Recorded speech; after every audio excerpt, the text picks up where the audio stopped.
6 घंटे के ड्रामा के बाद दिल्ली पुलिस ने एफआईआर रजिस्टर किया।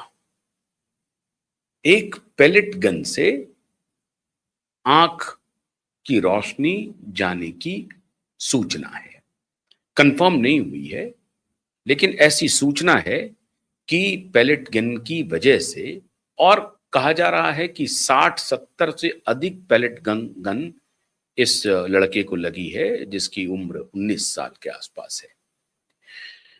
तो उसको लेकर के राहुल गांधी, उनकी बहन प्रियंका गांधी दोनों पहुंच गई पुलिस के पास, पहुंच गए पुलिस के पास। और बात पुलिस, इसके पहले साहिल ने कहा कि हमने जंतर मंतर के नजदीक जो संसद मार्ग थाना है वहां हम गए, मंदिर मार्ग थाने पर भी गए और एक और थाने पर गए। कहीं पर पुलिस ने हमारी सुनवाई नहीं की, एफआईआर की रिपोर्ट नहीं लिखी। तब हमने श्री राहुल गांधी से और श्रीमती प्रियंका गांधी से अनुरोध किया और ये दोनों बाहर आए। खैर कोई बात नहीं, ये पूरा अधिकार है। तो इन्होंने धरना प्रदर्शन दिया और उसके बाद कहा जा रहा है, मल्लिकार्जुन खड़गे कह रहे हैं, केसी वेणुगोपाल कह रहे हैं कि होम सेक्रेटरी ने होम मिनिस्टर से बात की और फिर होम मिनिस्टर ने होम सेक्रेटरी को आदेश दिया कि आप पुलिस को कहिए कि एफआईआर रजिस्टर करें। आपको मालूम है दिल्ली पुलिस सीधे गृह मंत्रालय के अधीन है, तो वहां दिल्ली पुलिस के जो सर्वे सर्वा है वो भारत के गृह सचिव हैं। तो गृह सचिव को गृह मंत्री ने आदेश दिया कि भाई ये जो एफआईआर की जो डिमांड हो रही है उसे आप दर्ज करवा लीजिए, एफआईआर कर लीजिए। और केसी वेणुगोपाल, मल्लिकार्जुन खड़गे, ये दोनों मिलकर के एक माहौल बना रहे थे कि बिना होम मिनिस्ट्री के इंटरवेंशन के ये एफआईआर दर्ज नहीं होता। कोई बात नहीं है, एफआईआर दर्ज हो गया। उसके बाद श्रीमान उमर अब्दुल्ला का एक बयान आया। उमर अब्दुल्ला ने कहा कि Rahul Gandhi leader of opposition की भूमिका निभा रहे हैं और जहां कहीं भी अत्याचार है, अन्याय है, उसके खिलाफ राहुल गांधी और श्रीमती प्रियंका गांधी मजबूती से आवाज उठाती हैं। और छात्रों के साथ हुआ, नौजवानों के साथ हुआ है, तो नौजवान छात्रों के साथ, हमारे देश के भविष्य के साथ खिलवाड़ हुआ है।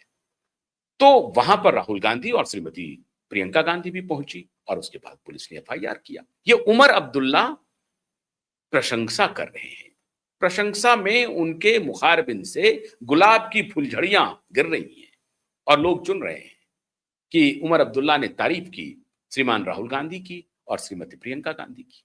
अब यहां तक तो बात ठीक है, चलिए कोई बात नहीं। एक और विवाद आ गया बीच में। विवाद आया वंदे मातरम के सारे स्टांजा को पढ़ने का। अब बड़ी बड़ी विभूतियां उस पर प्रतिक्रिया देनी शुरू हुई। पिछले दिनों 15 अगस्त को कांग्रेस के मुख्यालय में वंदे मातरम का संपूर्ण गान नहीं हुआ। मैं आ रहा हूं, अभी सुशांत और दिशा के मुद्दे पर आ रहा हूं, थोड़ा रेफरेंस तो समझिए। तो पिछले दिनों 15 अगस्त को हुआ भाई, जनगण मन के बाद वंदे मातरम का गायन चल रहा था, तो एक वीडियो वायरल हुआ। उस वीडियो में श्रीमती सोनिया गांधी आदेश दे रही हैं कि ये 2 स्टांजा के आगे वंदे मातरम नहीं पढ़ा जाएगा। और उसके बाद राहुल गांधी भी वहां पर, जहां से ये बजना शुरू हो रहा था, मतलब उस सिस्टम के पास पहुंचते हैं। बाद में जयराम रमेश ने और पवन खेड़ा ने और अन्य लोगों ने इसका खंडन किया और कहा कि नहीं, वो तो कुर्सी मांग रहे थे। श्रीमती सोनिया गांधी कुर्सी की व्यवस्था करने के लिए बात कर रही थी खड़गे जी के लिए, क्योंकि खड़गे जी खड़े नहीं हो सकते थे, उनको तकलीफ है। बात ठीक है, ऑक्टोजेनेरियन है खड़गे साहब, 80 के ऊपर हो चुके हैं खड़गे साहब, तो उनकी तबीयत खराब हो सकती है, समझी जा सकती है। तो जयराम रमेश और कांग्रेस के अन्य नेताओं के बकौल ये कहा जा रहा है कि श्रीमती सोनिया गांधी ने ये जो डिस्ट्रप्शन किया, जब वंदे मातरम का गायन चल रहा था, तो वंदे मातरम को रोकने के लिए नहीं था, बल्कि खड़गे साहब के लिए कुर्सी की डिमांड कर रही थी।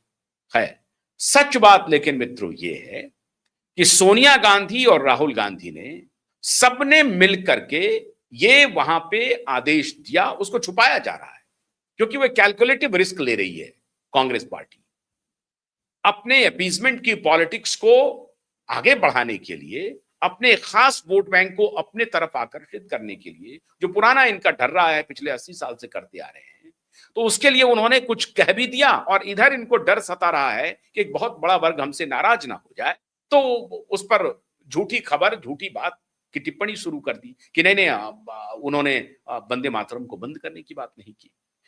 दो नाव की यात्रा, दो नाव की सवारी हमेशा कांग्रेस पार्टी करती रही। हाउएवर देयरफॉर, दो शब्द इनके लिए बड़े मशहूर हैं, तो कोई बात नहीं है। अब ये दो नाव की सवारी करेंगे तो डूबना पक्का है। खैर, अब सोशल मीडिया पर इनके खिलाफ बिगुल फूंक दिया गया कि वंदे मातरम को पूरा क्यों नहीं गाने दिया जा रहा है, दिक्कत क्या है, आपत्ति क्या है।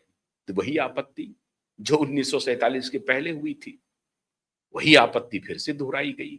मतलब कुछ भी बदला नहीं है, तब से लेकर आज भी नहीं बदला। धर्म के आधार पर विभाजन हो गया, एक देश बन गया, फिर भी कुछ बदला नहीं है। कट्टरपंथियों के दिमाग में वो जनतांत्रिक वैल्यू, उदार वैल्यू अभी तक आई नहीं है। वैसा ही सब कुछ है और वैसे ही वातावरण को आगे बढ़ाने में सहयोगी की भूमिका कांग्रेस पार्टी निभा रही है और उनके नेतृत्वकर्ता निभा रहे हैं, खासतौर से सोनिया गांधी निभा रही है। और ये आरोप मेरा नहीं है, ये देश के करोड़ों लोग आरोप लगा रहे हैं। सोनिया गांधी निभा रही है, कोई बात नहीं। अब इसके आगे इस बैंडवैगन में एक मशहूर अदाकारा जुड़ गई, मशहूर अदाकारा शर्मिला जी टैगोर। अब शर्मिला टैगोर ने कहा कि हम सबको इस बात का ख्याल रखना चाहिए कि जिन बातों से दूसरे संप्रदाय के लोग आहत फील करते हों, उन बातों को नहीं दोहराना चाहिए। और वंदे मातरम के कुछ स्टांजा में भारत के सनातन धर्मावलंबियों के देवी देवताओं का जिक्र है, जिसे दूसरे संप्रदाय के लोग, फिर वो धर्म की बात तो मैं मानूंगा नहीं, संप्रदाय के लोग, दूसरे संप्रदाय के लोग सनातन की देवी देवताओं में